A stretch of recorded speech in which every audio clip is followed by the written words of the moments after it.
certo è un modo di far conoscere appunto un territorio estremamente interessante, con una civiltà stratificata di ville, di edifici storici che peraltro insistono su ambienti naturalistici di grande qualità. Nello stesso tempo è anche per tutti un modo di leggere e di informarsi su come i padroni di casa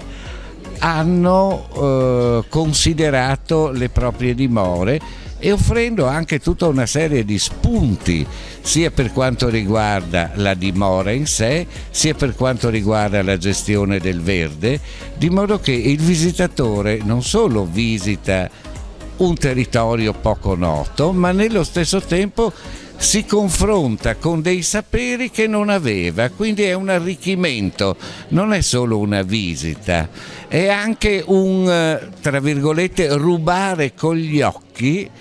quello che praticamente può conoscere attraverso questi percorsi. Sì, davvero, le nostre meraviglie, che sono delle ville storicizzate come il Castello di Vutrio, come Villa Romano, come la Casaforte Nussi Deciani, che è di origine romana, addirittura costruita su linea di grandi passaggio, quindi fortificazioni che poi diventano anche aree agricole del territorio nel momento in cui le campagne si tranquillizzano. Ma questa 15ª edizione è molto speciale, sono 3 lustri, ed è importante ricordarlo perché è difficile portare avanti delle iniziative così specifiche, così costose per le amministrazioni in termini di energia, costi eccetera, per così tanto tempo.